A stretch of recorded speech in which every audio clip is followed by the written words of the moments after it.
Good evening, everyone. You're in the spotlight with Brian Gardner for this Tuesday, March the 5th, 2019. Good to have you all here for our first and only show of this week. Yes, that's right. That's a schedule change. I'll explain what's going on with that in just a few moments. But as always, as we start the show, let me remind you all of the ways in which you can interact and contribute to our show, have your voice heard. By emailing us at itspotlight411@gmail.com. You can also follow us and tweet us at itspotlight411. Remember to use the hashtag itspotlight411 for anything you tweet regarding our show. And as always, you can also find us on Facebook. Just search for In Spotlight 411 on Facebook, and then make sure that you like our fan page once you are on it, once you find it, so you can interact with us and know everything that's going on with the show. All right, so as I said in the open, this is our first and only show of the week. There has been a schedule change. We will not be doing a show on Thursday, so we'll try to squeeze everything into, which I think we should do. But to make sure that we do, we won't be doing any TV highlights, which I can't really do much of anyway because I haven't gotten a chance to get to as many things as possible as I wanted to over the last couple of days. I thought I would, but I haven't. It's been a story for the last couple of months, I know, but it's been tough. So no TV highlights. We'll do a very quick edition of the box office beat. Not really a lot to talk about. It'll be pretty quick. So we won't have to worry too much about that, but we'll motor through that quick. So not a whole lot of entertainment tonight. Just basically a quick box office beat. We got the Bracket Bugle, our college basketball bubble watch. It'll be our second to last edition of that. It's always funny how quickly it goes. It really is. But we'll do that tonight. We're going to be previewing WWE's Fastlane pay-per-view, which is coming up this Sunday. We'll be doing that quick. Again, I know there's some fans out there wrestling fans out there that have been waiting for us to do the whole questions and comment thing. I apologize for not being able to get that in this week. Kind of knew that last week, but I didn't announce it because I thought maybe there was a chance we could, but we will not be able to get that in. So we'll just preview the pay-per-view and go from there and talk about any other big WWE stuff we have to talk about. We'll do that. So that'll be our wrestling content for tonight. And the sports side of things, we have a lot to talk about. I mentioned the bubble watch. We have a lot to talk about in terms of really a broad topic. I'm going to do something I don't usually do because I'm not able to do it because it all depends on the topics you have. I'm going to blend a lot of topics together. Baseball, basketball. We're going to talk LeBron James. We're going to talk about the Lakers. We're going to talk about so many injuries in baseball. Severino, Clayton Kershaw. We're going to talk about, the current climate for players in sports, the way things are going. It's something we've talked about a lot, but we're going to kind of merge all these topics together into one big, broad topic, and I think it works. I can't usually do that. Like, a lot of times I can only do that during the football season. I can kind of put all a week's worth of football into one theme. Usually that's the only time I can do that, but tonight I think I found a way to kind of put a lot of topics together, which is going to save us some time. So we will do that tonight. We got a bunch of topics to talk about that all kind of go under one broad header. Yeah. So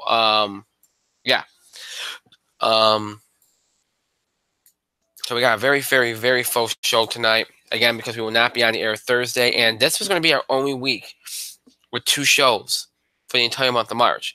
Well, now we will only be doing 1 show every week through March. So after today, there will not be another show till next Tuesday, and that will be the case throughout the entire month. We'll only be doing Tuesday shows throughout the entire month. So please note that. Okay. Now, one other thing before I get to some important stuff. You'll notice my voice is a little off tonight. I'm having a lot of trouble. I'm not really feeling great. If we didn't have it to cancel on Thursday, I'm not going to get into why we're canceling on Thursday. I'll explain that later. I don't want to waste my voice on other things. I'm trying to move. In case you haven't noticed, I'm trying to move through things a little quicker than usual. Because I'm trying to save my voice for some of the stuff that we got coming on in the show tonight. But yeah, my voice is kind of gone. I'm having issues. I haven't been feeling great. Normally I would have canceled tonight because I just do not feel awesome tonight. But I feel, like I said, because we have to cancel on Thursday, that's why I'm here tonight. So bear with me as I kind of power through this here tonight, do the best I can, and try to give you the best show I can under the circumstances. So just bear with me on that. All right, now on to more important matters. There was First of all, we wanted to express our thoughts and our prayers to all those impacted by the horrible weather that took place over the weekend, particularly in Alabama. To all those that lost their lives, may they rest in peace. A sad situation there. Always those natural disasters like that are just horrible, horrible, horrible. So our prayers go out to all those impacted by those horrible tornadoes and all those impacted by the horrible weather. Also, we had a death in the entertainment world yesterday. You recall that last week we were talking about Luke Perry. He had suffered a massive stroke. He passed away on Monday at the age of 52. Very, very young. Was in good health, no issues it seemed, and just again had a massive stroke and never regained consciousness. He was sedated, and that was that. And for those who do not know, Luke Perry, most known for his Beverly Hills 90210 role in the 90s, is Dylan McKay. He also was known as Archie's dad on Riverdale recently, among other things. He was a big 90s icon. Great man. Everybody loved working with him. Nobody had a bad thing to say about him. It was a tremendous, tremendous loss, and to lose him so young, and his family was devastated. It's just a sad situation. So we want to express our thoughts and our prayers and condolences to Luke Perry's family, friends, and loved ones, and may he rest in peace. A tremendous, tremendous loss is Luke Perry. And on the wrestling side of things, we lost King Kong Bundy today at the age of 61. King Kong Bundy for many was that first big villain in wrestling. Just that laugh and the way he carried himself. He was just so great at what he did as a heel, as a villain in the WWF. Again, probably most know him from his WrestleMania 2 match, steel cage match with Hulk Hogan. A larger-than-life presence, an imposing presence. An icon, and just a tremendous, tremendous, tremendous loss for the wrestling industry. So our prayers, condolences, and thoughts go out to his family, friends, and loved ones, and may he rest in peace. Again, a huge, huge loss. King Kong Bundy passing away today at the age of 61. So some really, really sad news of late. As I just mentioned, a list of sad news, and you hate. Seems like it always comes in bunches. It really does. So. And our thoughts, prayers, condolences to all those that have lost their lives, to the loved ones of all those that have lost their lives, and may they all rest in peace. All tremendous losses. And again, we're going to move on and talk about other things tonight that are far more trivial than what I just talked about. But we will talk about them. We have a show, and we will move on and talk about them. But that doesn't mean that they're more important than what we just discussed. So we move on, but our hearts are elsewhere, and it's a sad. You just hate when there's just so much sad news in the world. You really do. So we move on, but again, what we're going to talk about is far less important. Okay, so like I said, we have a lot to do. I'm going to do the box office beat first, just because it's going to be quick, and I just want to get it out of the way. And plus, my co-host isn't here yet, so it makes sense just to get this done and out of the way. So let's do that right now.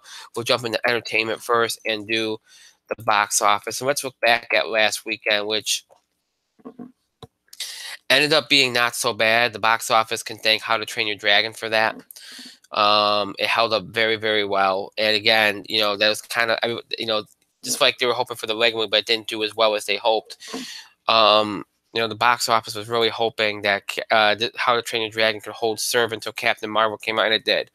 It pulled in $30 million, 45% drop off, very good hold for that film. And then they got a better than expected performance out of Tyler Perry's Medea film, which we said could happen. It's a franchise that's always done well, has a fan base, and it was the last one. It pulled in $27 million. So you end up with two movies in or around right on or right around $30 million. That's very good considering where things have been the last few weeks, and considering you're in the first week of March and you got big movies yet to come. Really helped the box office big time. Did those two movies. After that, it wasn't really great for the box office. You had Alita Battle Angel dropping from second to third with 7.2 million, a 41% drop off in its third week. Lego Movie dropped from third to fourth. Lego Movie 2, I should say, dropped from third to fourth, but 6.6 million, a 31% drop, which is not bad. It's a good hold for its fourth week. And then everything else was under 5 million, including Fighting with My Family, was dropped from fourth to fifth for 4.6 million.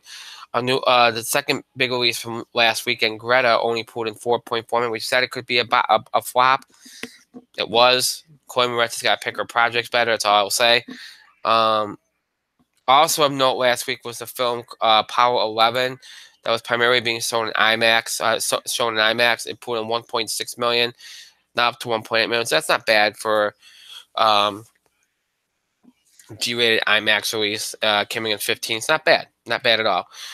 So yeah, if it wasn't for How to Train Your Dragon and A Medea Family Funeral, it'd be a miserable week. Like, there's been a few miserable weeks of late, but thankfully both movies exceeded expectations, and that held things for the box office. Ends up being a fairly decent week. So they had two very good weeks in a row, two decent weeks in a row, and now they got Captain Marvel to kind of get things rolling, and then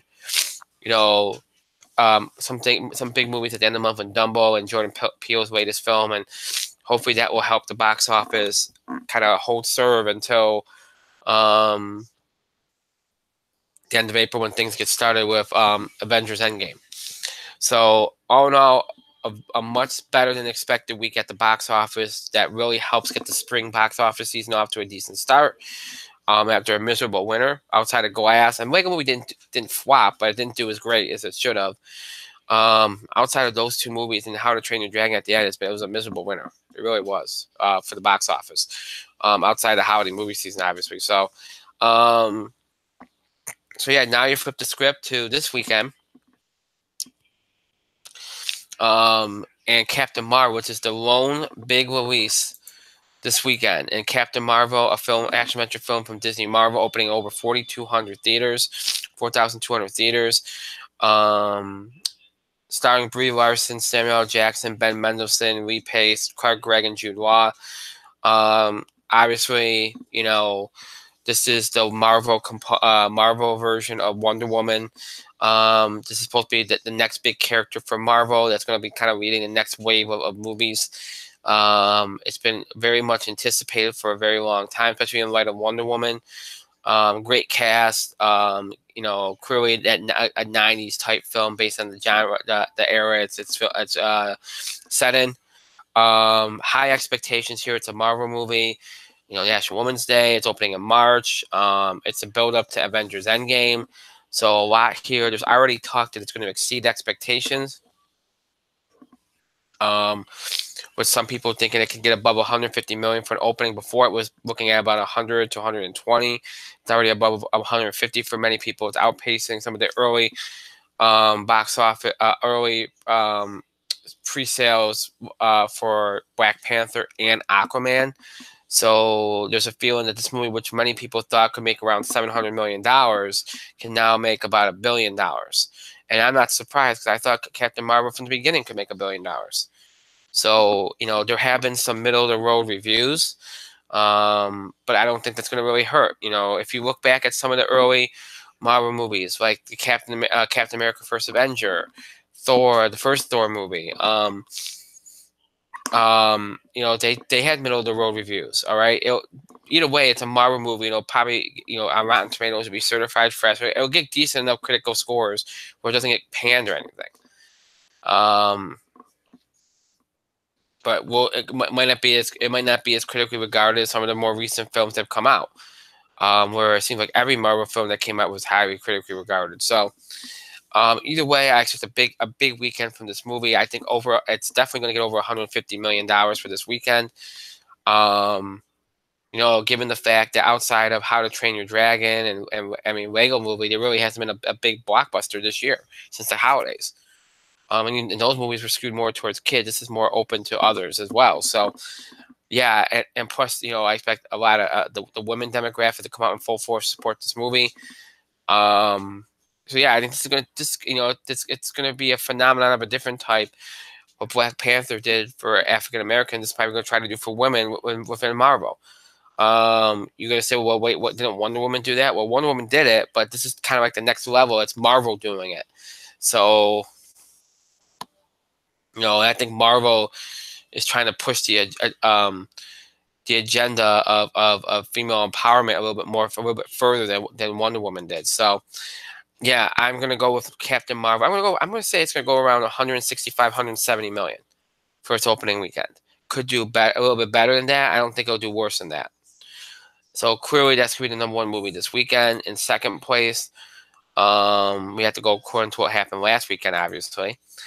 In second place, I think How to Train Your Dragon 3. I'll go with around 14, 15 million. It's gonna lose a lot of theaters to Captain Marvel, so could be a little bit lower than that. But I'm gonna go 14, 15 million. Tyler Perry's Medea Family Funeral, I'll go for around 10 million. And I think everything else will be under 5 million, because they're gonna lose a lot of screens because of Captain Marvel. So I think you're only gonna see 3 movies over 5 million, but because of how high Captain Marvel will be and How to Train Your Dragon and Medea Family Funeral will probably hold at least above 10 million. That'll be enough to at least make it a decent weekend. More than a decent weekend, a strong weekend for the second week of March. So that's how I see this weekend going. It'll be a good box office weekend. I said Captain Marvel again to exceed the expectations that were set early on, and then after that you'll go from there, and continue to build the box office up. Next week you got 2 movies, 5 Feet Apart and Wonder Park, which are one's an animated film, one's a romance film. And after that, you got Jordan Peele's latest film, Us. And at the end of the month, you got Dumbo. So there's some big movies coming up. And then Shazam in the first week of April. So, and then Hellboy. So there's a lot coming up. So, Hollywood's probably happy because it's been, like I said, it's been a miserable winter. So, so Captain Marvel kind of gets things going in the bigger direction here, this weekend. It's got the chance to be pretty historic. So let's see what we'll see what happens here. We'll obviously talk about it next week. So exciting times. And look, it's a Marvel movie saving the box office. Isn't that funny? Like it's for all the, like I said last week, for all the complaining that a lot of people in Hollywood do about the comic book movies and Marvel. But look what happens when you don't have a movie since what, last July? Yeah, the fall was okay. The holiday movies were okay because you had so many big blockbusters. But once you got outside of that, January and February were kind of rough. So Hollywood needs them, and here comes a Marvel movie to kind of save the day. So, all right, there you go. There's your box office beat. Your very quick and brief box office beat for this week. And again, we'll talk about everything that transpires this weekend. Look ahead to the next week. On next week's show when we do our next version of the box office beat. My co-host Mike has joined us. How you doing, Mike? I am here, and you interrupted a very important moment in life. Not really. You just interrupted a poop. It's a pretty important moment, though. It was an important moment at that moment in time because shit had to happen. Yeah, it does. That's exactly what happens, actually. And you interrupted it again. I don't know how you still have this shitty timing. Pun intended. It's kind of my thing. Well, it's rude. You need a new thing. I do. I need to upgrade. But anyway, at least we got the box office beat out of the way while you were gone. So that's the only entertainment stuff we have to do for today. The rest of the show is wrestling and sports. We're gonna jump into sports. We're gonna save the wrestling stuff for the end. Again, we're gonna we got time as an issue, but we'll make do. Because I said I'm gonna bring a lot of sports topics into one. That's gonna save us some time because I got a general direction here on what I want to do. Because if you look in the show description, I had quite a few sports topics, and they're all going to kind of blend together, so stay with me here. One of the things that we talked about, if we jump into sports now, in case you missed something, one of the things that we talked about a lot, I'd say over the last maybe 2-3 years, is the changing persona of the player, right? Okay, so let me explain what I mean by that. Mike will go with me on this. When we were growing up, players in all sports were different. Yes, they looked for it was about money. Yes, there was greed. Okay, but when you looked on the court, there was a lot of competitiveness. There was rivalries. If you played for a team that, if you were on the opposite teams, okay, and you guys were rivals, you didn't interact with each other. You didn't joke around on the court. You were intense the entire time you're on the court or on the field. You didn't like each other. If you were on opposite teams, if you were rivals, you didn't do that. And especially like if let's say your best friend played for the Red Sox and you were a Yankee. Well, you didn't really associate yourself with each other on the field. Okay, this didn't happen. You guys hated each other when you were in the heat of battle. Um, things were different, right? And there was, and like I said, money and greed were a big part of it, and obviously they still are. But you would see guys give their teams a break if they really wanted to stay there, and you still see that to an extent. Like look what LeBron's done a lot of times, negotiating a lower contract to make sure that the team he's on can get more players. It does happen from time to time, but not nearly as much. So you do have a little bit of that. But generally speaking, you had guys that wanted to win, that wanted to be competitive, and that cared. Okay? One thing you also had, though, was no coddling. Players weren't coddled. Coaches coached. They didn't care if you didn't like what they had to say. They didn't care about your feelings.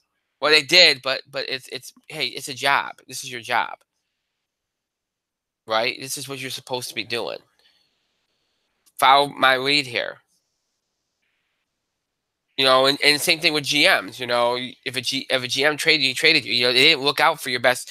They didn't look out for what you wanted all the time. Like now, these guys, and especially in the NBA, they try to dictate where they go. I'm going to do whatever it takes to make sure I go where I want to go. Now, again, coddling. Oh, well, I can't be too hard on that player because he's very sensitive.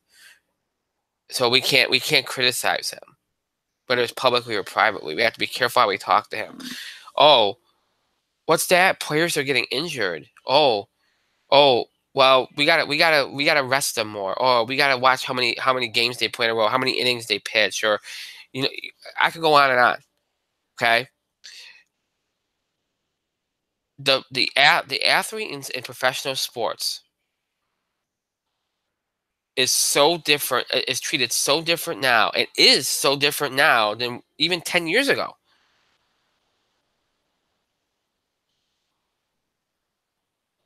And that reverberates because the next generation is going to be following on that. It's going to be following that lead, right? So where am I going with this? One of the things that I've been saying ad nauseum over the last few years, okay, is that a lot of these things are done with the idea that it's going to make your teams better. It's going to make these players better. It's going to make these teams better. Okay. It's going to result. It's going to give better results. It's going to be better competition. Better quality of play. Better. More wins. Right. Well, has it really?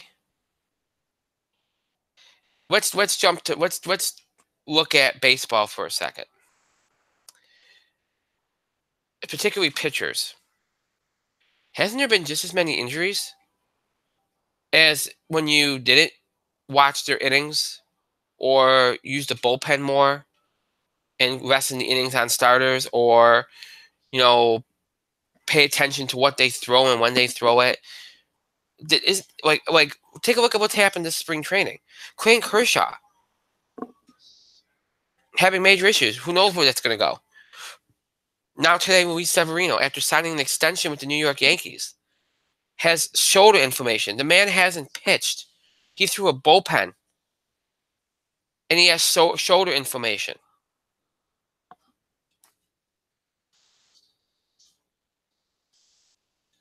And we could go to position players.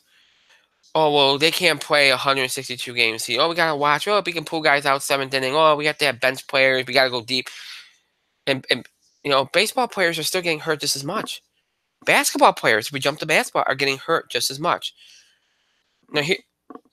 Now, I hate to bring up poor Jay Williams. I like Jay Williams.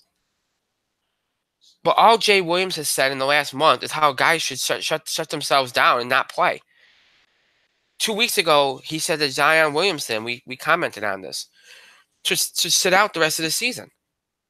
Screw a national championship. You should sit out the rest of the season, whether he's healthy or not, because out of fear of getting hurt. And then last night, in case you haven't noticed, in case you don't know, the Lakers are now 5.5 games out of a playoff spot with less than 20 games to go. Very, very slim chance that the Lakers are going to make the NBA playoffs. So now there's questions of whether the Lakers should shut down LeBron James, who had a serious enough injury where he missed 17 games back in December, in January. Now there's a question, should they shut LeBron James down for the rest of the season? Of course, LeBron doesn't want that. He wants to play. Same with Zion Williamson. Wants to play. But a lot of people, including Jay Williams, think they should shut these guys down. Let me ask you a question. Because this is something that would never even be broached, even 10 years ago.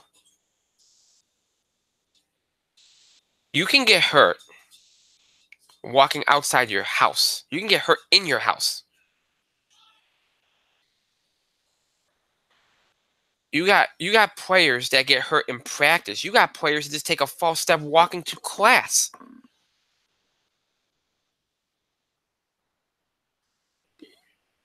You are paid.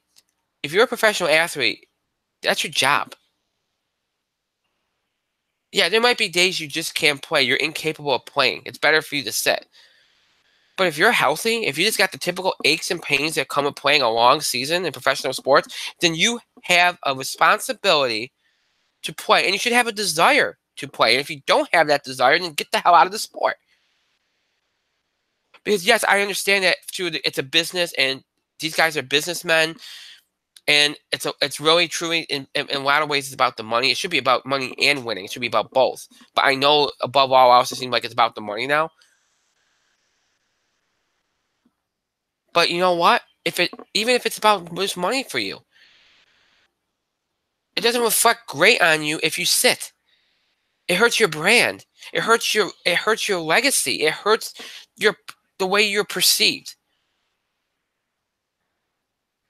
You are paid to do a job. Your job is to play baseball, to play basketball, to whatever sport you're in. You can get hurt. You can get hurt sitting on the bench.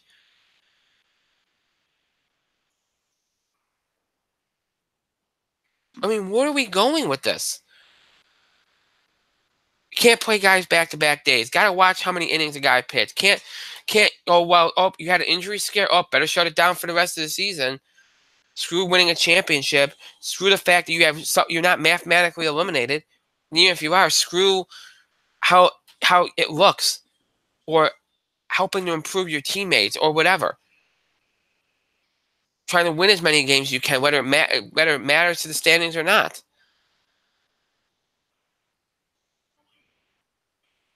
Screw all that. Well, if I get hurt, I can't make money. Well, guess what? You keep sitting games, you're gonna hurt you're gonna hurt how much you're worth too in the game. You are.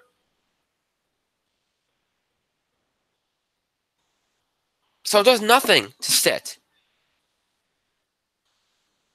It's a bad optic.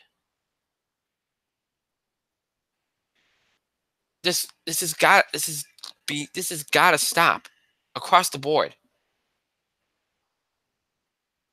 Your job is to play the game if you're capable of playing the game.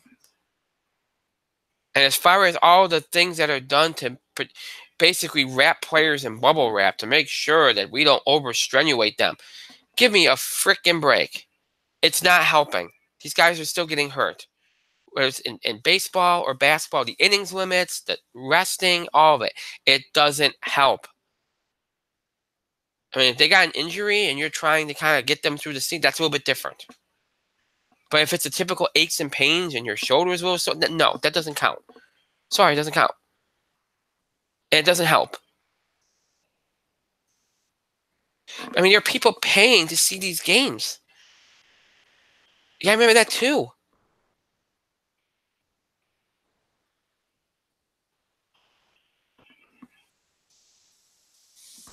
Ridiculous. I'm sorry. It's this generation of sports player is terrible.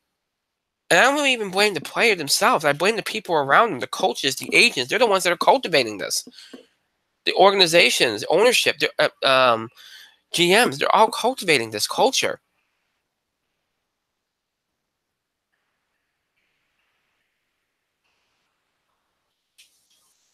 It's a culture of babies, of coddling, of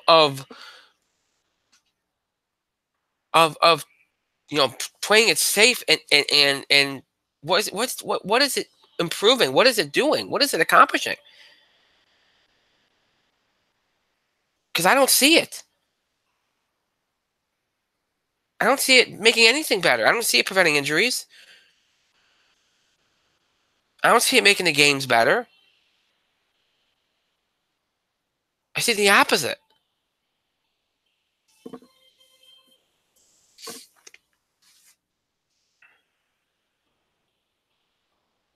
I just had to go. I had to go in on that. I just had to because it's. I think it's driving the average sports fan insane. I'm not even bringing sabermetrics and all the other garbage into it.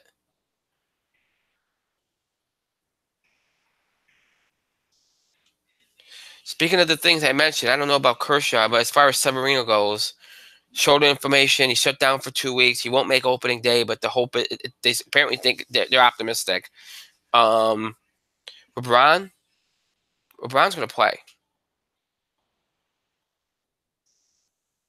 Will the Lakers make it? No, but LeBron's going to play, and he should play. Zion Williamson, he's going to play. Who knows when though? And let's be honest, Duke needs him. They desperately need him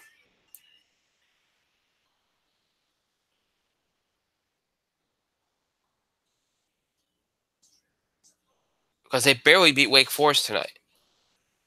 Barely.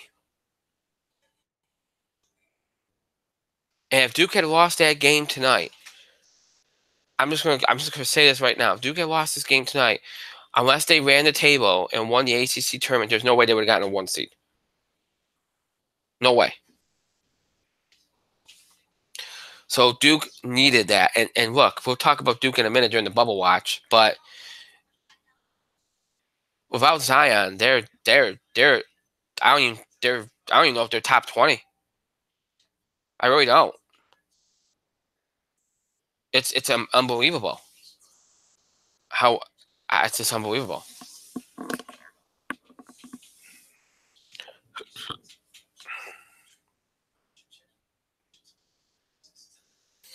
But again, something needs to be done about this because it's not helping sports. It's just not. I mean, I'm not saying that we have to be horrible. The athletes should be treated horribly, and that you shouldn't look out for them and try to safeguard them from injury. I'm not saying that, but there has to be a balance. We've gone too far the other way. I mean, we've gotten really soft, and we're letting these players and athletes get soft, and these organizations are just beyond soft at this point. Mike, you have anything to contribute? Sure, I'll say something. So the Zion thing, I'm actually going to discuss separately because honestly, with college players, they're not making any money. They're not making any money. Yes, Zion wants to play, but at some point, what Jay Williams is saying is right. Sometimes you have to think about your future. Now, Zion is a guy who's going to want to play. That's just how he is. He's going to want to go, and that's fine. He's going to go. He's probably not going to go until the ACC tournament when they need him, but he's going to go. But even if they aren't as good, there is for Zion and for any other major player in the NCAA, there is weight behind that theory. And you mentioned basketball, you mentioned baseball, but let's be honest here. How many football players sat? How many college football players sat during bowl season? They didn't want to hurt the draft stock. They didn't want to take the risk of getting injured in a bowl game. How many of them Well, sat? they didn't sit in the national championship game or in the big ones. They only sat in the ones that weren't big bowl games. They sat in the ones that nobody cared Some of about. them sat. A lot of those players sat. Not in the national championship game. Not in the playoff games. Doesn't have to be a national championship game. It's the biggest game that a lot of these programs have had all season and maybe even in years. And you know it, and I know it. Hmm. Some of the biggest games that these football programs have had in years. And what happened? Some of their best players chose to sit out because they felt that they would have it would hurt their chance at the NFL Combine. And honestly, there is a lot of reasonable logic to that. A lot of reasonable logic. They're not making any money on that. Advertisers making money, the school's making money, coaches making money. They're not making jack shit. I can understand. There's lots of logic behind that, and then that kind of goes to basketball as well. Now they're going to play in the tournament. Zion's playing in the tournaments. Period. Because that's part of the college basketball experience. We know he's going to play. Did he have to play against Wake Forest though? Well, I mean, apparently, last time I saw Wake Forest was up by 10. He said Duke won. Barely. How embarrassing for Duke. They should have dropped that game. Mm-hmm. Terrible. And by the way, this is a Duke team at home with probably the two of the other best players in the country. Don't give me that this Duke team's not the same. They have they have three of the greatest players in college basketball today. One of them sitting out, and they couldn't find the strength to barely beat Wake Forest. Please. Please. But it's also an end of the season slump as well, I guess. Whatever. But when it comes to the sports, you have that debate. You have the debate. Well, I guess it's the San Antonio Spur syndrome. Mm-hmm. But with the Spurs, it was understandable. You don't want them to risk getting injured. You have older players, and you want to make a deep playoff run. It's paid off for you before. That pissed off a lot of paying fans who wanted to see these living legends play basketball. It did. It certainly did. Now, and Adam Silver and Stern, Silver and Stern both stepped in different times to address that, and they needed to, because honestly, you're right. Specifically for basketball, they do need to find a balance. Now, LeBron James is going to say, "Okay, we're 4.5 games out. We're not mathematically eliminated yet. We have a chance." LeBron's going to play because for him, it's bad optics if he sits. Personally for him, I would wager that it's even worse optics that he's not in the playoffs. Mm-hmm. So he's gonna do everything in his power to make a run. And that's just how LeBron James is. So he's going to try to will that team into the playoffs. Now, if it's rather difficult if you can't will your team past Phoenix, Yeah. who is the worst team in the West, and you're only a few games ahead of. But that being said, that Lakers team almost doesn't seem like they're ready. But they're not far out. That's the worst part. They're not far out. They can still make a run. But LeBron James, personally, he's a competitor. For all the criticism, people have lobbied at him over the years, especially us. He's a competitor. He's going to go. Oh man. But when you talk about a lot of these other players, a lot of baseball players, yeah, they might have little aches and pains and groans and moans and all that jazz, but still. But By the still, way, just to throw this in here on the Lakers, Kuzma's going to miss a week. is he injured? Yeah, there's an ankle injury. Well, then fine. I just got that, so yeah. Well, that'll really hurt their chances, but it's understandable if he's injured. Hmm.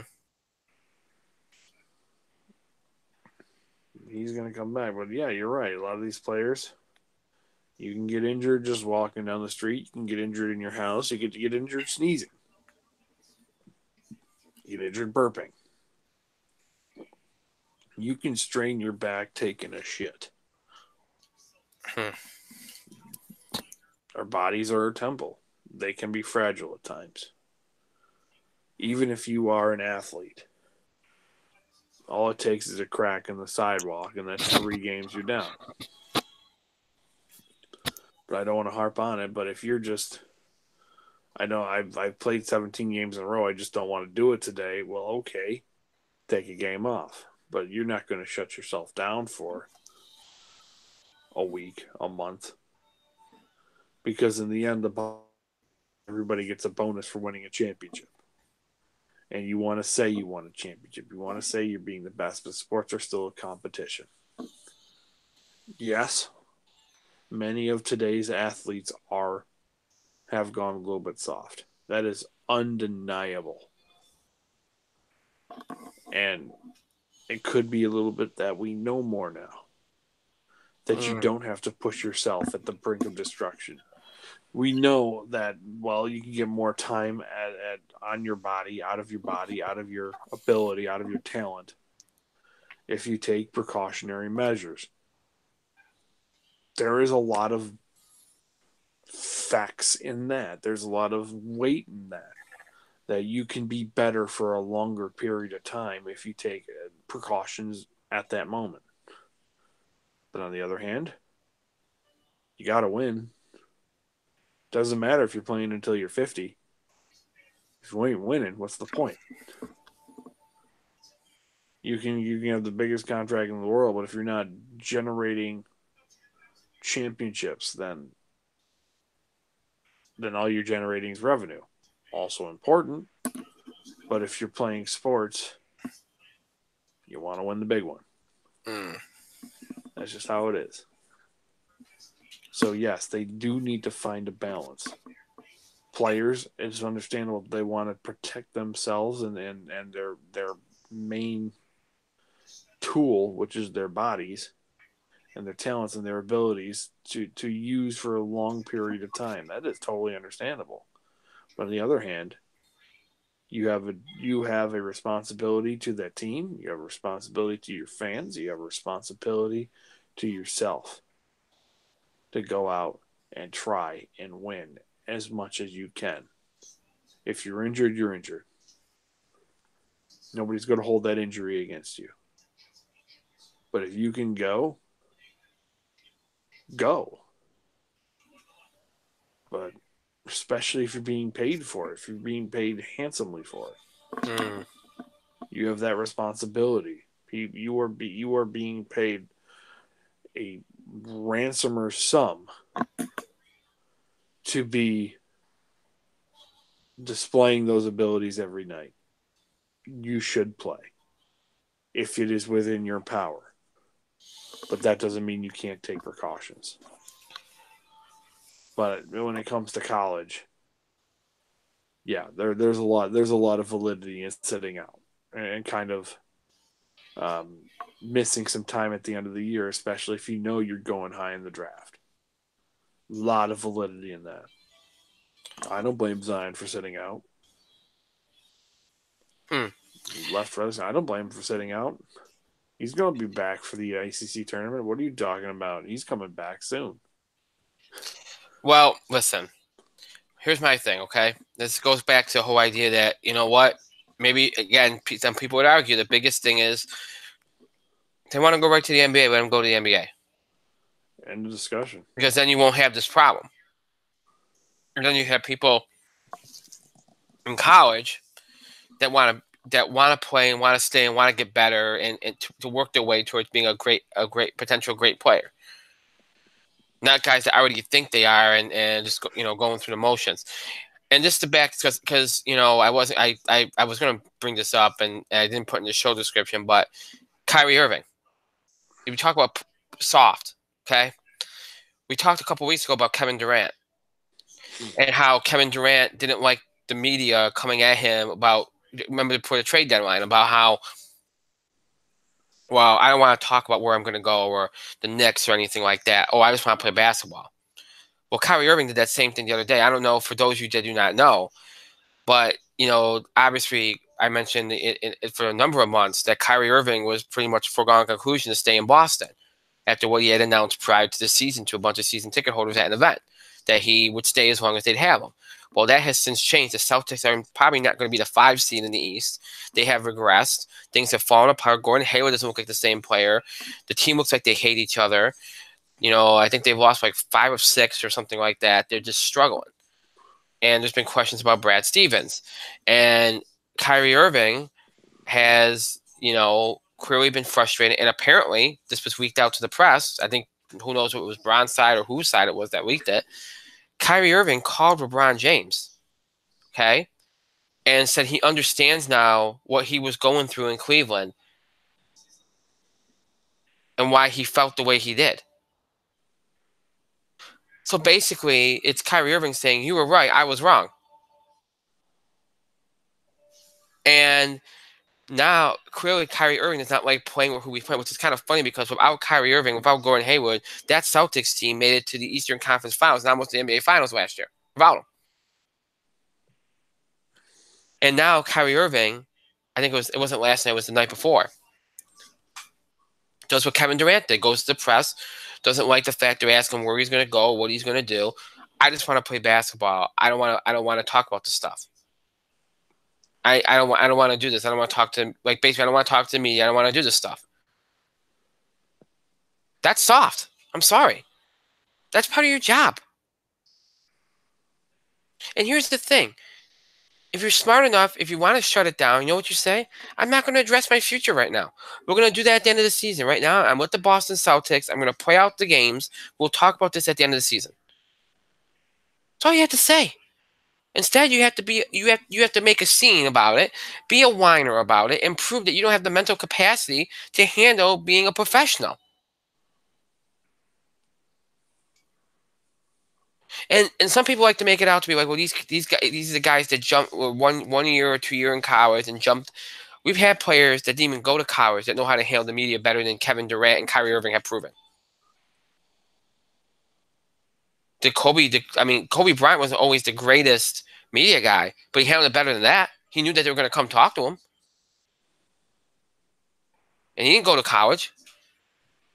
LeBron James didn't go to college. I mean, yeah, he's had media gaps all over the place, but he knows they're going to come and talk to him. Does he ever sit there and say, I just want to play basketball? We know you want to play basketball. But as a professional athlete, it goes along with the territory. You're going to have to talk to the press. You don't see anybody in baseball complain about that. You don't see anybody in hockey complain about it. Well, they do complain about it in football. It's all their story. All the time. All the time, right. But why? That's part... Like when you're sitting at home and you think, oh, I want to be a professional football player. I want to be a professional basketball player. I want to be a professional baseball player. You see what they do. They answer questions after every game. Well, you think you're going to be special? You're not going to have to do it?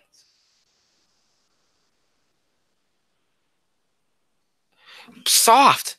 These guys just don't get it. It's again, and forget about changing it in the next few years, because basically you have to, like in sports, what you have to do is you have to start it from the ground up. You have to start it with the young players, the guys that are just coming in, and let it work its way up. That's the way you have to do it. If you don't do it, it's never going to seep into the guys that are already in there. It's never going to seep in. They're who they are, for better or worse. They've been doing this the way they've been doing it for a number of years now. You ain't going to change them. It's just a shame. It's not what you want to see out of these games and out of these players. It really isn't. But anyway, I can go on and on about this as a topic we're no doubt going to talk about again and again, because it's the culture of sports that we are in now. So I'll just leave it at that. Again, I wanted to combine a bunch of topics because it really does represent the culture we are in sports, and as far as how the players are and how they're perceived and how they behave and how they're treated and how these organizations treat them and how they coddle them. And it's something that's it's going to be a big topic point, discussion point going forward in sports for probably at least the next decade. So it's not going to go away. But I figured there's a lot of topics that kind of, merged into that. I thought it was worth kind of discussing them all at once. I could have talked about how the Giants were stupid to let go of Landon Collins and how the Ravens let go of Eric Weddle. I could do that, but we don't like to talk NFL, and NFL teams make stupid decisions all the time in the offseason. We don't talk NFL in the offseason, so this was really the biggest sports thing to talk about, and it all kind of merged into one big broad topic. That's why I did it. So, and really outside of what we just discussed, as far as major stuff goes, what else can we talk about? Well, college basketball, which we're going to talk about right now. We're going to jump into a bubble watch and talk about the week that passed in college basketball. We'll get to the week ahead and kind of get a sense of where these bubble teams are. First of all, this is our second to last bubble watch. I said it, like I said earlier, it flies by. It really does. It's crazy how quickly it goes. And now we're down to the nitty gritty. This is the last week of the regular season. Next week's conference tournament week. So these teams are going to know what they're going to have to do. Everybody's down to probably around 2 games, if not 1 at this point. And then they got the conference tournaments next week. By the way, Coach K said that Zion will be ready for the ACC tourney. So there you go. After they almost lost to Wake Forest on their home floor. But yeah. And we talked about Duke early on. Before we get into the bubble watch, let's talk about the number 1 seed discussion, because I was talking with Mike about this over the weekend quite a lot. I think at this point we can lock in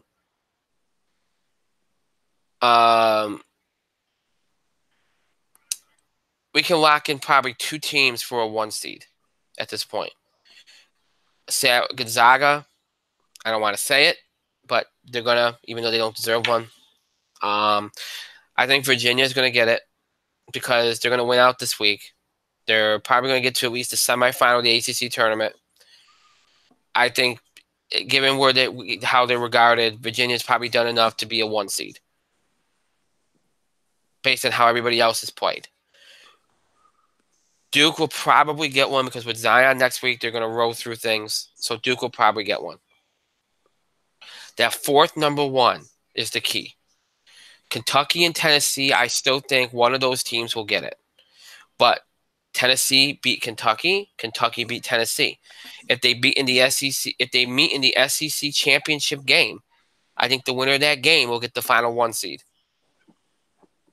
Let's say they both get knocked out before the SEC final. And let's say Michigan or Michigan State runs the table, wins the Big Ten championship. I think the winner of whoever one goes the farthest, or whoever has the best kind of run here, gets that 4th number 1, probably over Kentucky or Tennessee. Outside of Michigan, Michigan State, Kentucky, and Tennessee, the only other team I can see getting a 1 seed, Marquette lost their chance. They lost over the weekend to Creighton. And Villanova is not nearly close enough to get there. The only other team I can see, on those 4 I mentioned, is North Carolina. I think North Carolina has a legitimate shot. In fact, I would say right now North Carolina is that 4th number 1 until Kentucky, Tennessee, Michigan, or Michigan State proves themselves. So those are the 5 teams for that last spot. Now, before somebody asks me, well, what happens if Duke or Virginia lose early in the ACC tournament? Or let's say, hypothetically, Duke and Carolina play on Saturday again, right? Let's say North Carolina sweeps Duke, beats Duke on Saturday in their building, and North Carolina gets to the ACC semifinal. Let's say they lose there to Duke or Virginia. And let's say Duke goes on and wins the ACC tournament. Who deserves the number? Does North Carolina still deserve a 1 seed? I would say if that were the case, Duke wins the ACC tournament and North Carolina swept them in the regular season, I would say North Carolina gets the 1 seed and Virginia doesn't.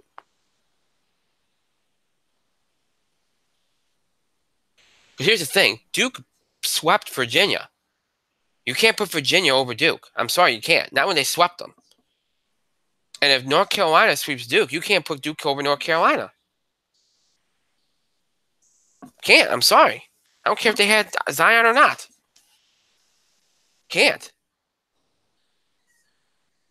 So there's a lot of contingency plans here. Like, let's say Virginia goes further than Duke than Duke, and Carolina's there with Virginia at the end. Does Duke get a 1 seed? Well, if Duke had the best schedule, I guess it would depend. I would say no if some other teams prove themselves, like Michigan or Michigan State or Kentucky or Tennessee. Either way, the Big 12's not getting a 1 seed. The Big East isn't getting a 1 seed. The Pac-12 most definitely is not getting a 1 seed. And that's where you're at with the 1 seeds. Now, what did we have go on this week? Well, tonight Kansas lost again. Their 8th loss this year to Oklahoma, 81-68. So Kansas is not winning the regular season Big 12 championship. Not this year. I mean, they just haven't played well. Injuries, suspensions, the whole deal. They just haven't played well. Kansas, I think, is probably going to be a 3, I would think. I can't see them being a 2 unless there's some help. I just can't see it. It might help. I mean, they win the Big 12 and a couple teams get knocked off the 2 line. Let's see. Duke had a rough week. They lost that game to Virginia Tech last week. I mentioned that last week. Tennessee beat Kentucky. Marquette lost to Creighton. Let's see what else happened here. I'm trying to move quickly here. Yeah, Kansas is 2 back of Kansas State and Texas Tech. So yeah, that's not happening. Texas Tech is an interesting team. I just don't see it. I don't think they have enough to get to a 1.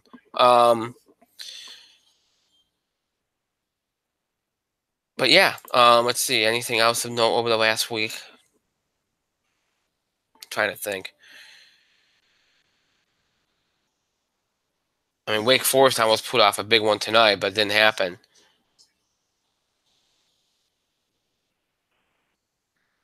That's another thing, too. Wow, Zion Williamson wasn't even on the court for the last game at Duke. That's wow. I know it's I'm not going to say anything. I forgot to say it was their last home game.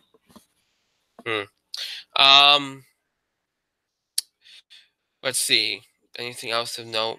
I sorry, I just had to throw it in because that doesn't sit right with me. I know these guys don't get paid, but it doesn't sit right with me. Minnesota over Purdue tonight. That's a big win for Minnesota. Florida State over Virginia Tech. Anything else big over the last week? Let's see. I'm just trying to. I don't think there was too much. I think I mentioned a couple of things. By the way, folks, I'm doing this because we don't have much of a bubble watch because a lot of things have settled themselves. Michigan beat Maryland. I don't think there's anything of note. Okay. Gonzaga beat St. Mary's. Thank God for that.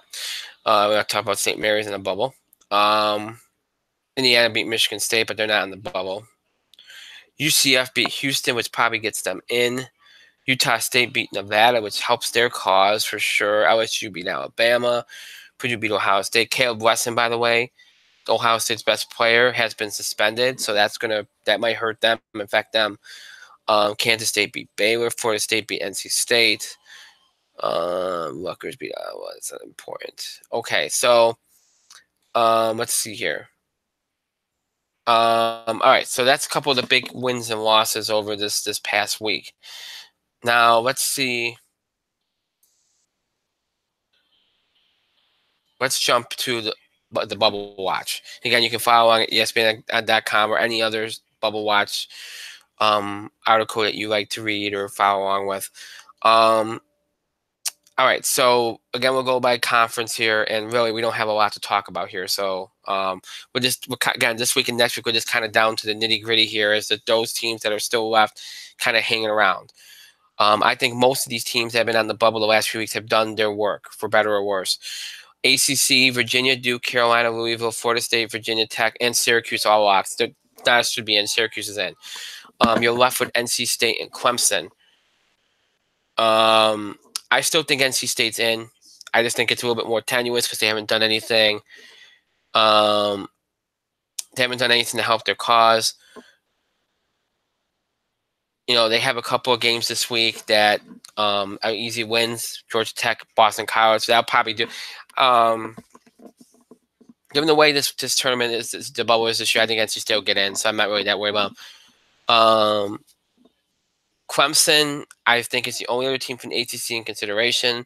The only reason why they're still on the bubble is because of the way that some of these other teams on the bubble have played or played themselves off. I think Clemson probably has to get to the ACC semifinal. I think they have to beat Syracuse on Saturday. They have a road game at Notre Dame. I think they have to win at Syracuse, too. I think they have to win both those games. And then probably get to the ACC semifinal. If they do that, then I think they'll get in. They're not. If they win the next two games, they'd be 19-12 overall, 9-9 in the ACC. So that might be enough. And then if they win a couple games in the ACC tournament, that might be enough. But as of right now, they're out. But they have the potential to get in. They're the only team in the ACC I think that does, unless somebody shocks the world and wins the ACC tournament out of nowhere. But yeah, I think Clemson right now is the only team on the ACC among those that I mentioned that's on the outside looking in. I think NC State will get in. I think Clemson needs to win the next two games here this week. There are two games this week, and get to the ACC semifinal. Otherwise, I don't see it. Mike? What? How do you feel about Clemson? How do I feel about Clemson? As in their chances? Yeah, I mean, NC State's going to go, but... Are they 500 in their conference? Well, if they win against Notre Dame and Syracuse, they will be. But until then, they're not. Yes. And yeah. So I'm not talking about them then. Well, you're going to see teams under 500 from all over the place this year. I'm telling you right now. Yes. Apparently, Oklahoma is a team that could be in with their shitty 6-12 conference record. Yeah, they just beat Kansas too. Because of the godly Big 12, the Big 12, the king of conferences. It's not. They can fuck off. I'm seeing TCU's back in the mix. No. TCU's in. TCU? Oh, yeah, they're in. They're in. Texas and TCU are both in. Well, I see we moved on to the ACC, so... the Big 12, I mean. Which is fine, because... I thought you had already gone through all of this stuff. No. I was talking about one season You were talking for so long. I thought you had just jumped around and finished. That's okay. You're fine. That's okay. God, for real. There's nothing to talk about with Clemson anymore. You mentioned it. I mean, I mentioned it. Yeah. No, I'm not talking about Clemson. Fuck Clemson. I'm not talking about NC State. They're in. Sure. They're 2-8 in quad one games. For real. Who? NC State. Who are you going to take, Mike? I mean, all these teams. I think most of these teams.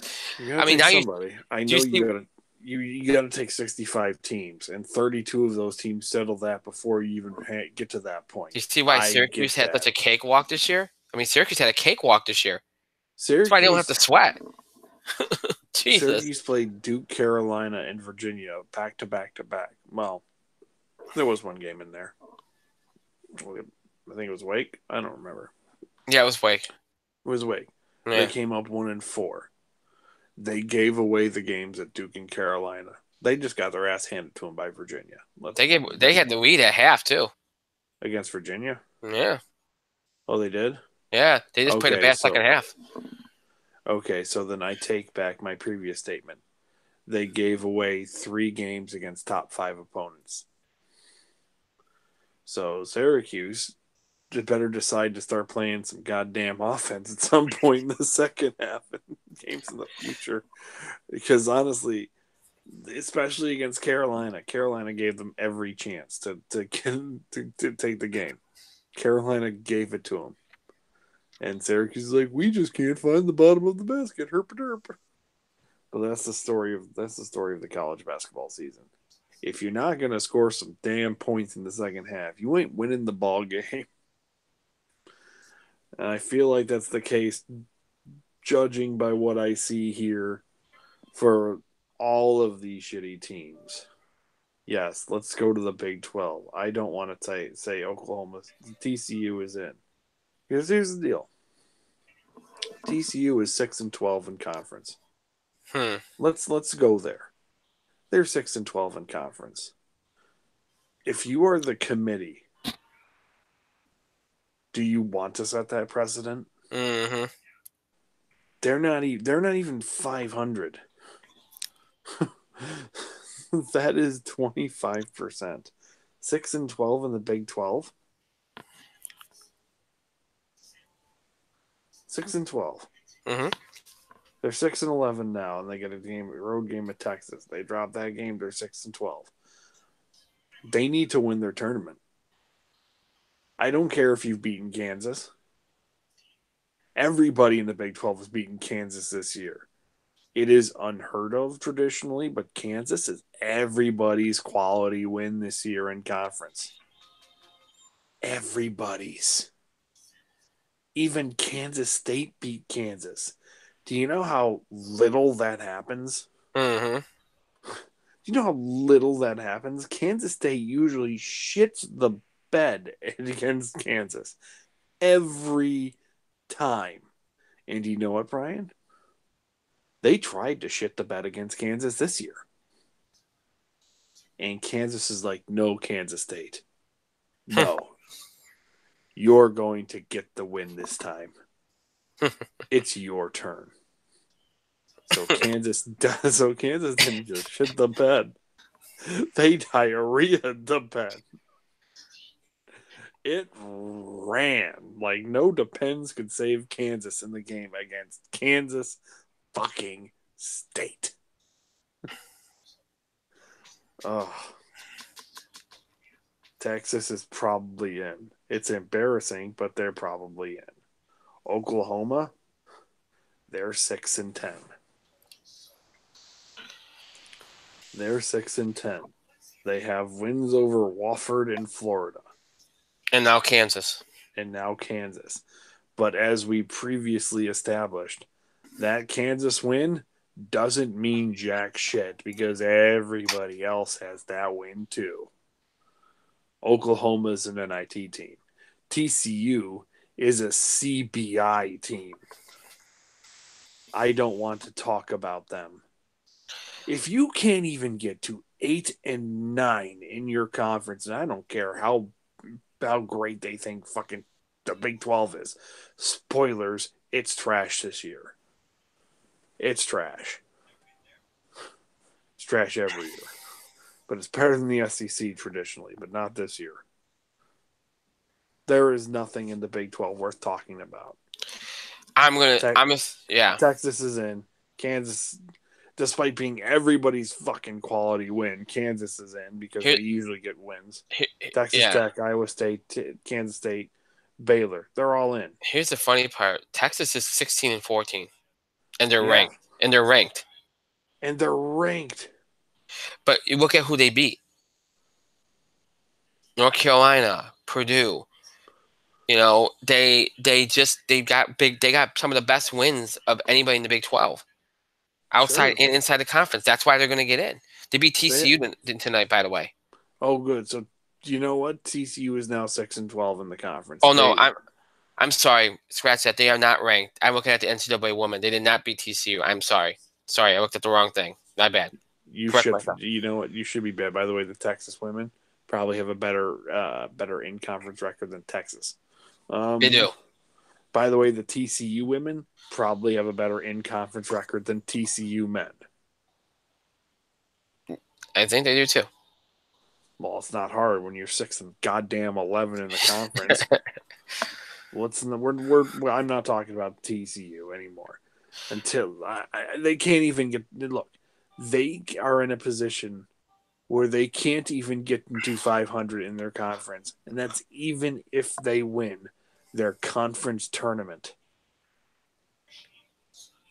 Well, if they win their conference tournament, it doesn't fucking matter now, does it? And I apologize for my salty, salty language. Yeah. The only way TCU makes it into this tournament is if they win the Big 12 tournament. And by the way, that is not outside the realm of possibility, now is it? No. I think all three teams are in right now. I hate to say it. I think you're right. I agree with you. I would not take TCU, but I think they're all three are in right now. I disagree. Well, you can But disagree, but there's a we story. can disagree, but honestly, who are we going to take? The Bubble Super Well, Week this year? Herpaderp. I'm lucky. It's interesting you asked that because there's a storyline developing in the Big East which could knock a team like TCU off. Oh yeah, would that be St. John's or Seton Well, Hall no, or Georgetown? Well, yes. Hang on. We know in the Big East that Marquette and Villanova and St. John's is in, even though they've lost 3 or 4. They have a 3-1 record against Marquette and Villanova. Even they have some tough loss, but I think St. John's is in right now. So no, I'm not even going to talk about them. I think Seton Hall is in as well at this point. Even though they're 16 and 12 and 7-9, I think Seton Hall is in. They're vulnerable in, but they're in. Okay, so I'm not going to talk about them. 7 and 9 in the Big East is better than 6 and 12 in the Big 12. Well, they got the win over Kentucky at MSG. They beat Maryland at Maryland. They got home games against Marquette and Villanova. So they got chances here. If they win one of those two, I think they lock it up. But yeah, I think they're in right now. Now, as mentioned, there's a storyline developing here. Georgetown, Creighton, and Xavier. Okay, Georgetown was on the bubble early in the year. They fell off. They are 18 and 11 overall, 8 and 8 in the Big East. 3 quad 1 wins. Okay. They have a game against DePaul this week and at Marquette. They have to beat DePaul. Cannot lose to DePaul. You know, if they win at Marquette, I think that gets them in. Yep. No matter what they do in the Big East tournament, I think that gets them in. If they beat DePaul and then win at Marquette, then gets them in. Otherwise, if they beat DePaul and lose at Marquette, they got to win a couple Big East tournament games, and I think that would get them in. So I think Georgetown's very much in play. Okay, so that's one. Creighton just beat Marquette this weekend. They got Providence and DePaul this week at home. They have to win those 2 games. If they win those 2 games, they're 18 and 13 and 9 and 9 in conference going into the Big East tournament. So that would to me would set them up to probably make the tournament. If they win these 2 games this week and maybe win their first Big East tournament game, I think Creighton gets in. I'd probably have them ahead of Georgetown right now. Yeah, maybe. But they're very much in play. And then the team that nobody thought would be in play, don't they always do this, Xavier? Usually they're better off. They've won 5 in a row. They're 16 and 13. They're 8 and 8 in the Big East. They have 3 quad 1 wins. It's like Georgetown. They have a game at Butler and at home against St. John's. Okay? If they win those 2 games and go far in the Big East tournament, that would probably get them in. So why am I bringing this up? All 3 of these Big East teams, okay, if they handle their business this week and win at least, maybe 1 or 2 games in the Big East tournament, they could knock off a TCU or an Oklahoma or a Texas. They got infinitely better profiles, and as Mike will tell you, they're all about 500 in their conference. And I think, and unfortunately, this will go for a lot of bubble teams that have sub 500 conference records. I think the committees are going to be like every other committee ever. It doesn't matter about your wins, but any excuse to take sub 500 conference winners off unless they win their conference tournament. Any excuse to take off to eliminate a sub 500 conference or conference team, they'll take.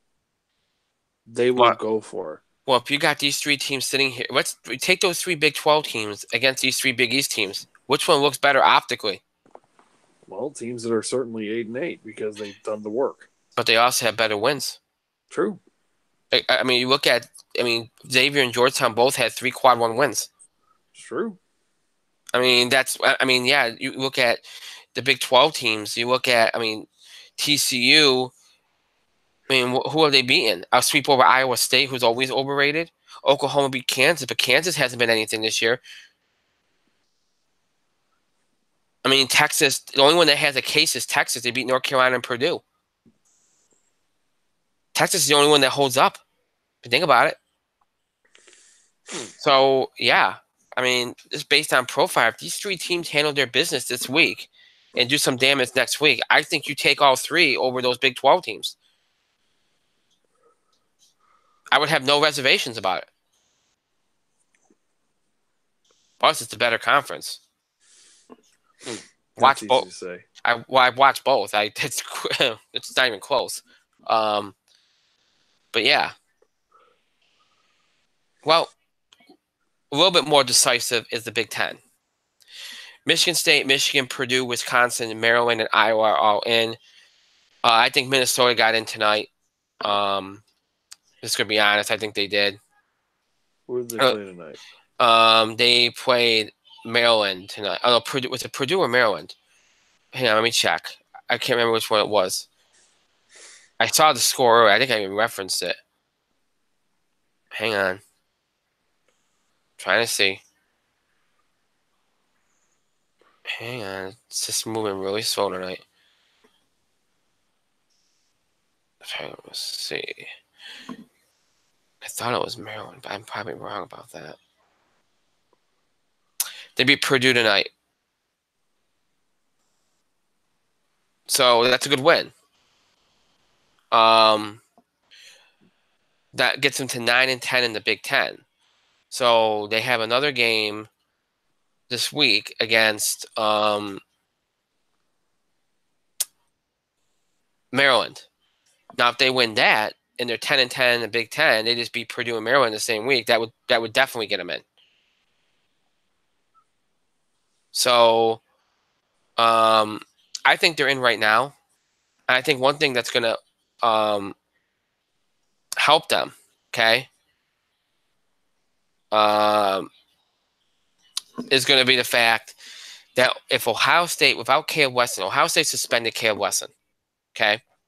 Right now, Ohio State's in. But without Caleb Weston, are they a tournament team? Or without Caleb Weston, are they going to win games? They're 8-12 in the conference right now, Ohio State. They're 18-13 overall. Most people think they're in.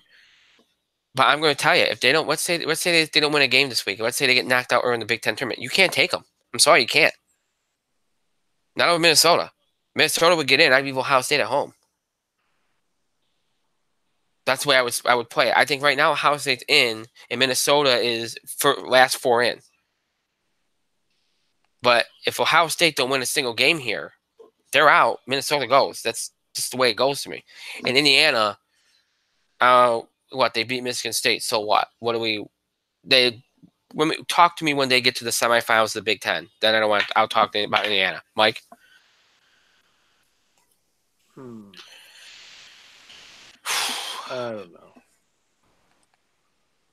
don't know. Big Ten's pretty garbage.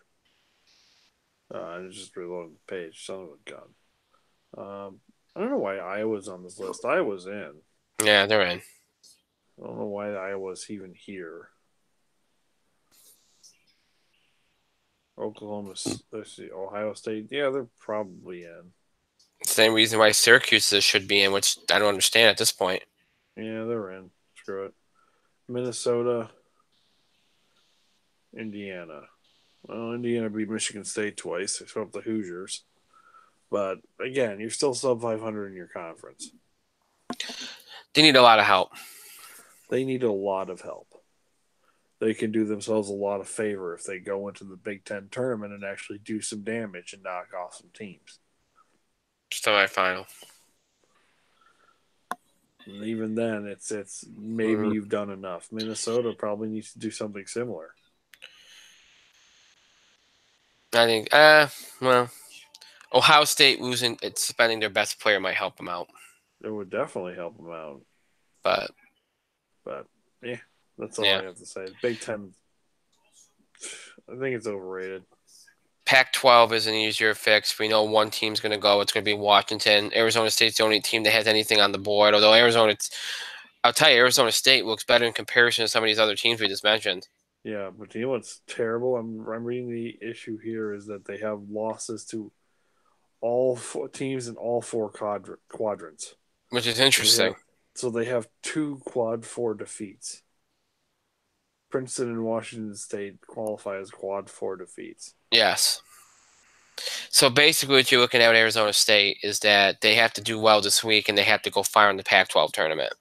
Well, not even then. They do have to do well this week, and they do have to do some damage in the Pac-12 tournament. But here's the thing: I think that the committee's going to take pity on Arizona State. They're not going to just want to take one team out of the Pac-12. Yeah, I think you're And they're right. going to take Arizona State regardless. So I think Arizona State's in. I think you're right. We've seen that before, where there's a Pac-12 team or two that gets in because they just can't imagine giving it just one bid. Yeah, so Yeah, despite the Pac 12 only deserving the one bid pretty much like every freaking year ever, yeah. because the Pac 12 is a shit conference. Yeah. You know what was interesting too? Over the weekend, there was some people that were speculating that there's a way that they could leave Washington out if they lost in the Pac-12 tournament. I can't see that. No, they'll take Washington No, regardless. I can't see that. I don't even care if they lose their first Pac-12 tournament game. They're going. They There's won't no be as high way. as they should be, but No, but they're going. They're in. yeah. No doubt. All right, so that's the Pac-12. Tennessee, Kentucky, LSU, Mississippi State, Auburn, and Ole Miss. I'm going to throw them in. Are all locks in the SEC. We're only talking about two teams in the SEC, and that's Florida and Alabama. Alabama suffered a tough loss tonight. Let's see. They got home. What wins? Did they play out? Did they play Auburn tonight? That game take place. I thought Alabama was on. I thought I saw them on the board that they lost tonight. I'm gonna check. Let's see. I thought I saw that tonight. I might be wrong though. Hang on. Yeah, they lost to Auburn tonight, 66-60. So you got one more game left at Arkansas. That's not good. So they have to win that game. It's a must win. They have to win that game, and then they have to go in and do some damage in the Yeah, SEC tournament. they do. Otherwise, Alabama's No, done. they're done. It's simple as that. I mean, granted, they're 500 in their conference, or So they were, they're not entirely done. but they still, like you said, they need to, especially since other teams are more highly regarded than them for whatever reason. Florida, Nope.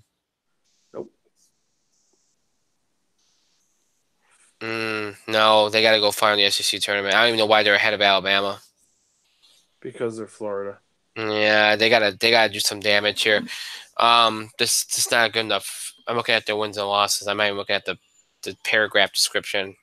They need to do some work.